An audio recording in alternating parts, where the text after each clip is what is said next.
En la parte 1 hablamos de los posibles primeros pasos, la fuerza de ambos países y cómo podría desarrollarse la batalla en el mar y en el aire. En la parte 2 analizaremos escenarios más profundos, cómo podrían usar sus fuerzas industriales y militares en una guerra prolongada, el posible papel de las armas nucleares y cuál podría ser el resultado de la tensión en la región y en el mundo. Quédate atento, porque los próximos minutos arrojarán luz sobre posibles acontecimientos que no suelen verse en las noticias. Pero antes de empezar, si eres nuevo en nuestro canal, suscríbete para que siempre estés al tanto de este tipo de videos. El curso de la batalla. Cuando cada bando esté listo para la guerra, es momento de describir cómo podría ser una guerra entre China y Estados Unidos. Para ser claros, hay muchísimas formas posibles en las que podría ocurrir la batalla, y no vamos a discutir todos los escenarios ahora. Pero si quieren un episodio más largo que muestre diferentes posibilidades, háganmelo saber en los comentarios abajo. En cambio, nos vamos a enfocar en una sola versión de lo que podría pasar, basada en dos suposiciones principales. Suposición número 1. La guerra no es nuclear. Y vamos a hablar sobre la posibilidad de un intercambio nuclear al final del episodio. Así que por ahora, suspendamos la incredulidad. Suposición número 2. Cada lado luchará con toda su fuerza. Tiene la capacidad de cooperar y pelear junto con sus aliados regionales. Y no dudará en atacar al enemigo. Esto también es una suposición. Y si esta suposición cambia de cualquier manera, también cambiará el aspecto de la batalla. Supongamos que comienza la Tercera Guerra Mundial, que comienza con el repentino ataque de China a Taiwán. China lanzó de inmediato sus fuerzas en el mar de China Meridional hacia el enemigo. En el otro lado del mundo, como un efecto dominó, otros lugares también empiezan a caer. Rusia y los países europeos de la OTAN están atrapados en una confrontación tensa. El Medio Oriente se vuelve caótico y peligroso. Algunas dimensiones menores de la batalla están surgiendo en otras partes del mundo. Mientras tanto, China está concentrando todas sus fuerzas en atacar Taiwán. Pero, como ya hemos hablado en otros episodios de este canal, Taiwán tiene una gran capacidad para causar graves daños a China antes de caer por completo. El ejército de Taiwán está estructurado para infligir graves daños a China como un elemento disuasorio para evitar que Taiwán sea atacado. Pero si China realmente decide atacar, Taiwán ya está preparada para sufrir daños dolorosos y severos, a menos que sus aliados puedan ayudarles. En la visión tradicional, durante mucho tiempo se ha creído que las fuerzas de Estados Unidos en el Pacífico pueden intervenir para detener a China el tiempo suficiente para enviar refuerzos. Pero en la situación actual de este año, puede que ya no sea tan fácil. El mayor problema de Estados Unidos y de su fuerza de intervención aliada alrededor de Taiwán es la enorme cantidad de fuerzas activas de China en esa zona. Debido a la cercanía con el continente, los portaaviones y otras herramientas de proyección de fuerza son casi irrelevantes para China, ya que pueden usar el propio continente como plataforma de lanzamiento para aviones, misiles y barcos. Y cuando se trata de misiles y barcos, China puede desplegar una enorme cantidad de misiles balísticos y de crucero en ese rango, y posicionar muchos buques listos para el combate en una pequeña parte del mar, al punto de casi negar el espacio naval y aéreo al enemigo. Y ahora, realmente Estados Unidos no tiene la capacidad suficiente para penetrar. Seamos generosos con Estados Unidos y digamos que antes de que empiece la guerra, lograron posicionar la mitad de sus activos navales en el Indo-Pacífico. No pueden poner el 100% de sus fuerzas allí. Después de todo, tienen que mostrar su fuerza en otros lugares, proteger rutas comerciales importantes y al mismo tiempo vigilar su propio país. Pero incluso si la situación hipotética de Estados Unidos permite que envíen 5 grupos de ataque de portaaviones al Pacífico mientras usan sus bases en Corea del Sur, Japón y Guam, China todavía tendría más fuerzas en el mar y podría atacar los buques de guerra que se acerquen a Taiwán con misiles sumamente peligrosos. No solo eso, los aviones embarcados de Estados Unidos también tendrían que enfrentarse a los cazas furtivos de China, que además están respaldados por enormes defensas antiaéreas en el territorio continental chino. Al mismo tiempo, las nuevas barcazas de desembarco de China les permitirán enviar rápidamente a sus tropas a Taiwán, mucho más rápido de lo que esperábamos antes, y también es posible proteger esas barcazas debido a la enorme cantidad de fuerzas que pueden concentrar alrededor de Taiwán. Súmale a eso la posible ofensiva coordinada de Corea del Norte desde el norte hacia el sur, que también podría lanzar misiles contra Japón, y es probable que las fuerzas de Estados Unidos y sus aliados en la región sean demasiado limitadas para poder proteger Taiwán. Y la situación se complicará aún más si Estados Unidos se ve obligado a actuar.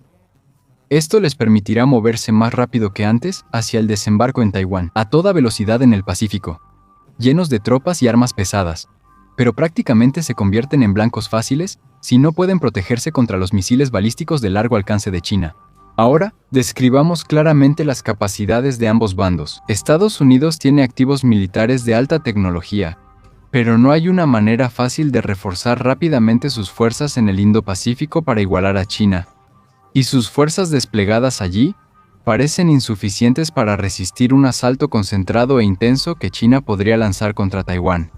Lo que sí tiene Estados Unidos, sin embargo, son bombarderos estratégicos de largo alcance, otras armas de largo alcance que posiblemente puedan penetrar, y barcos y aviones que pueden defenderse a sí mismos mientras no sean empujados al centro de la ofensiva china.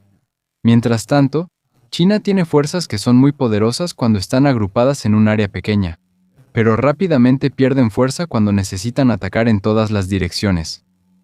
Sin embargo, China tiene una capacidad industrial militar que actualmente es mucho mayor que la de Estados Unidos. En pocas palabras, según nuestra estimación, en la situación ideal para Estados Unidos, esto podría parecerse a la Operación Tormenta del Desierto, una ofensiva fulminante que depende en gran medida del poder aéreo, donde una impresionante demostración de fuerza puede destruir las capacidades ofensivas de China y obligarla a ceder. Por otro lado, China prefiere una guerra más prolongada, una batalla en la que pueda utilizar su enorme capacidad industrial militar, ocupar lentamente el territorio de los enemigos cercanos y arrastrar a Estados Unidos a una guerra de números que parece que no puede ganar, pero entre ellos, imponer el estilo de combate que prefieren.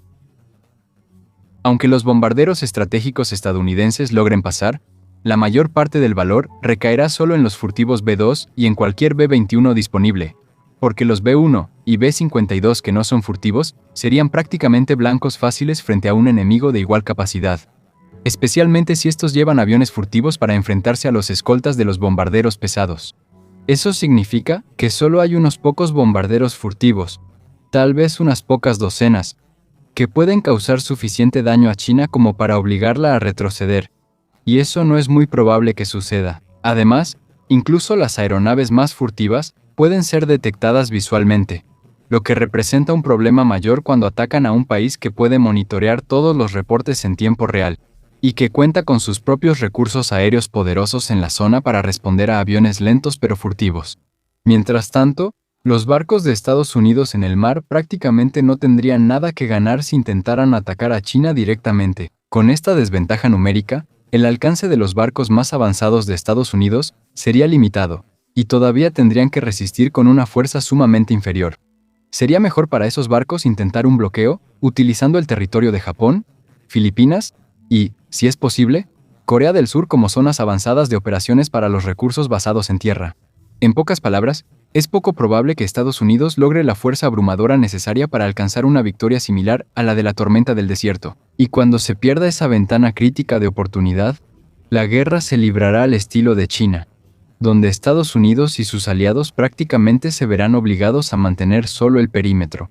Y si para ese entonces Taiwán ya ha caído o ha sido gravemente afectado, China podría iniciar una guerra más prolongada y geográficamente dinámica.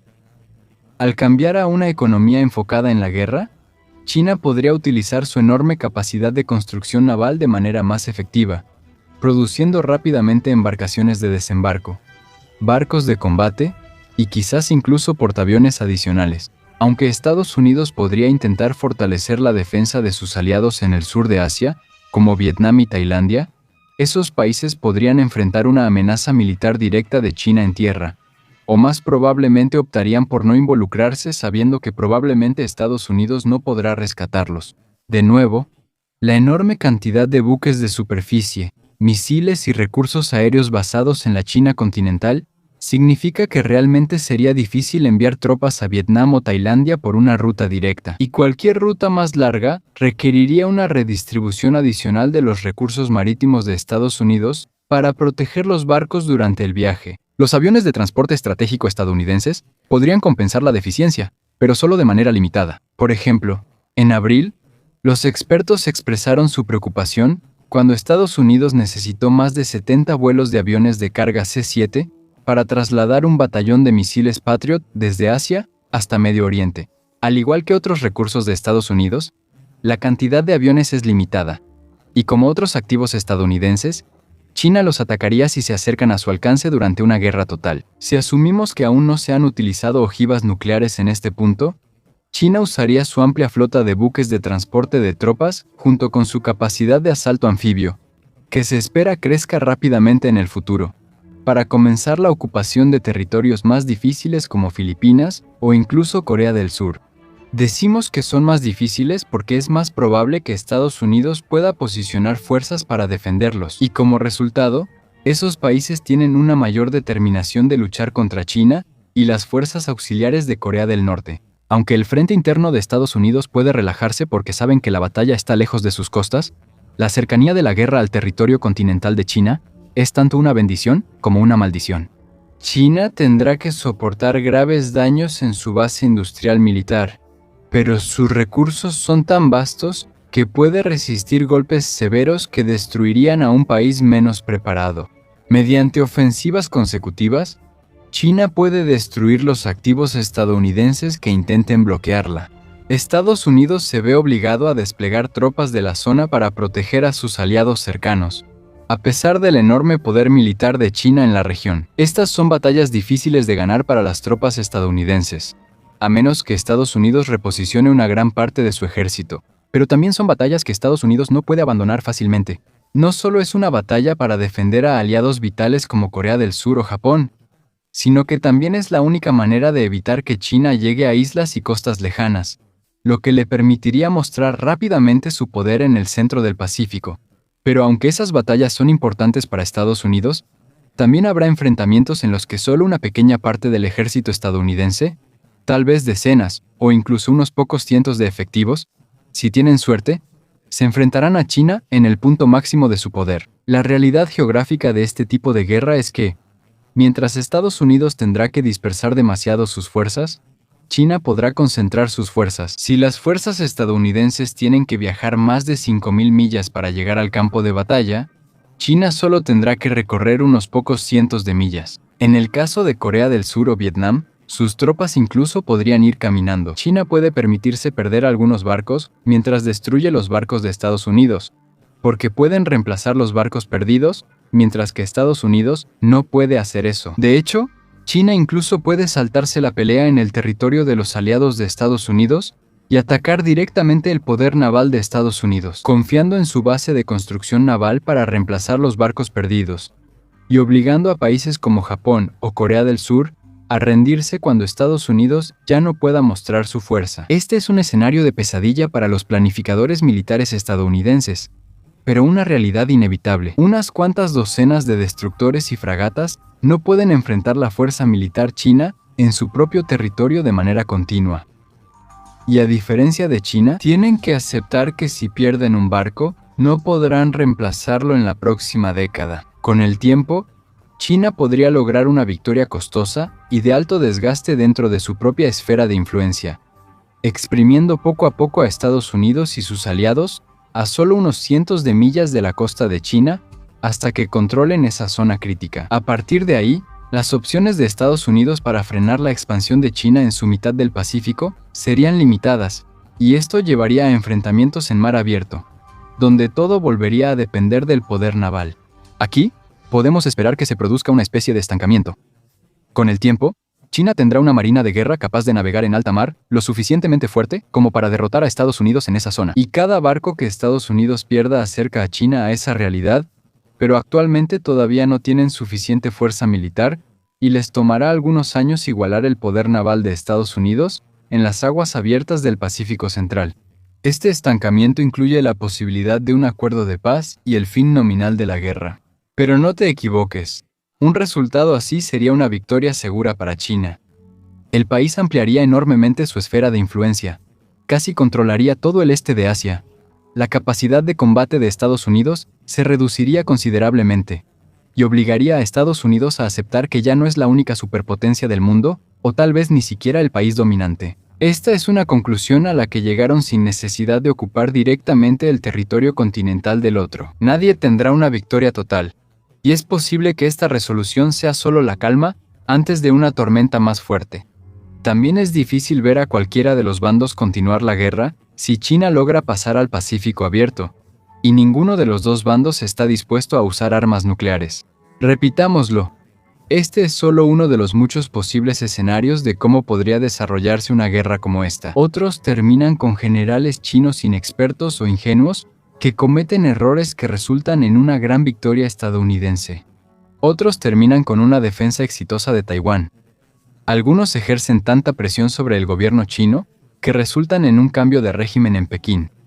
Otros simplemente terminan en un alto al fuego. Y hay algunos que terminan de una manera en la que realmente nadie gana. El escenario que finalmente suceda depende de los insumos y resultados ajustados.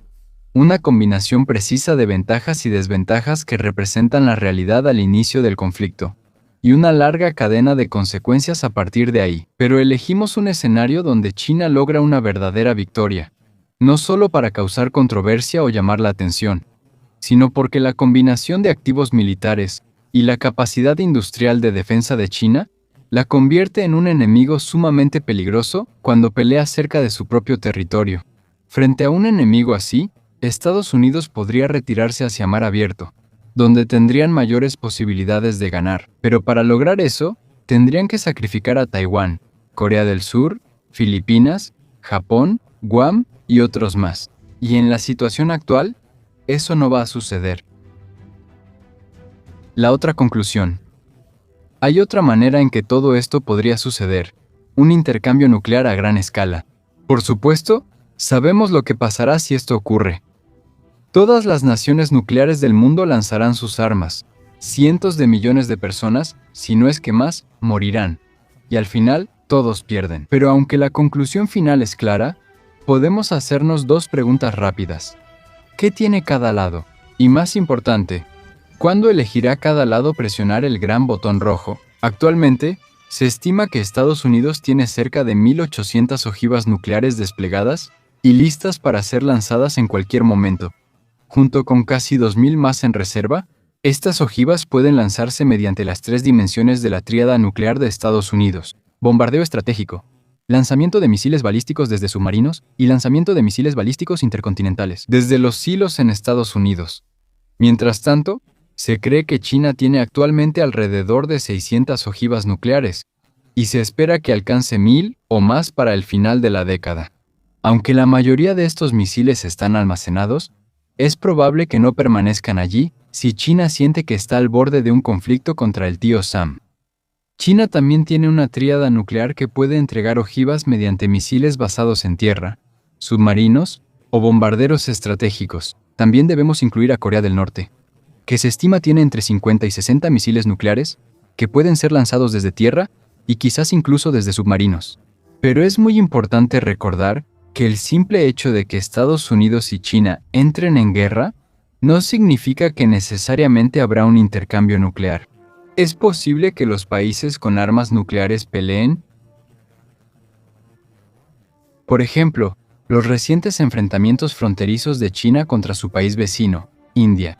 Por el contrario, si cualquiera de las partes puede evitar su propia aniquilación nuclear, normalmente eligen hacerlo. Pero no siempre es así. Volviendo al escenario que discutimos en la sección anterior, si alguien va a usar armas nucleares primero, probablemente serían los Estados Unidos. Por supuesto, hay algunas cosas que podrían llevar a China a usarlas primero. Por ejemplo, un ataque directo a la represa de las Tres Gargantas, que si se destruyera podría matar a decenas de millones de personas. De igual manera, China podría responder usando fuerza nuclear en caso de un bombardeo total en Pekín, o en caso de un ataque convencional cuyo objetivo sea destruir los activos nucleares de China. Pero como ya explicamos antes, la combinación de una menor concentración de fuerzas en la zona y una menor capacidad para ganar una guerra a largo plazo basada en la capacidad industrial, podría empujar a Estados Unidos a intentar un golpe sorpresivo o una victoria rápida para sorprender y descabezar a Pekín. No dijimos que esto se pueda lograr de manera convencional con certeza. Si Estados Unidos está comprometido en una guerra a gran escala contra Pekín y evalúa, como lo hicimos nosotros, que un asalto rápido y abrumador es la mejor manera de ganar, este es un escenario en el que un ataque nuclear por sorpresa podría tener sentido estratégico. O podría ser que un líder estadounidense, lo suficientemente fuera de sí, esté convencido de que un ataque nuclear tiene más posibilidades que luchar una guerra de desgaste intensa que Estados Unidos podría perder. Otro escenario en el que Estados Unidos podría verse tentado a usar armas nucleares, si aún no las ha usado, es cuando China comience a avanzar más hacia el centro del Pacífico.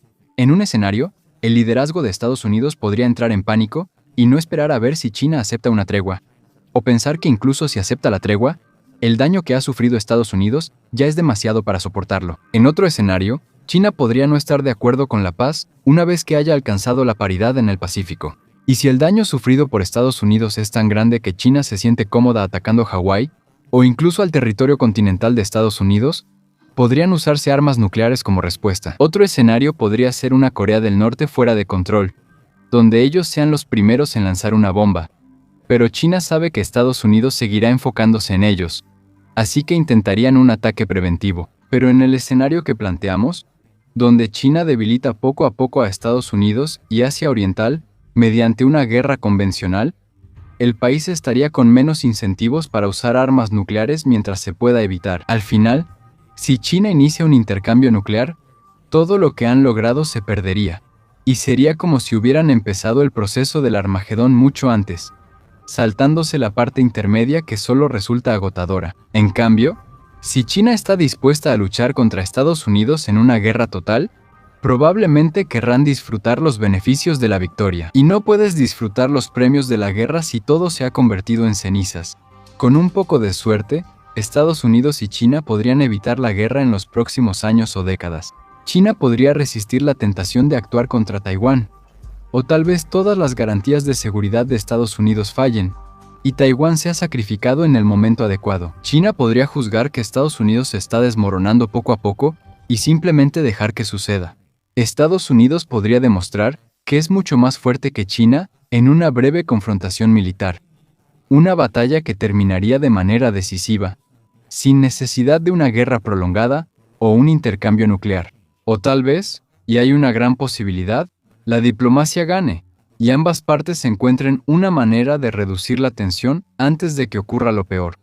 Si hay algún consuelo en el episodio de hoy, es el hecho de que ninguno de estos escenarios tiene que suceder. Hay muchas otras formas en que ambos países pueden resolver sus desacuerdos, y ojalá elijan seguir esas alternativas.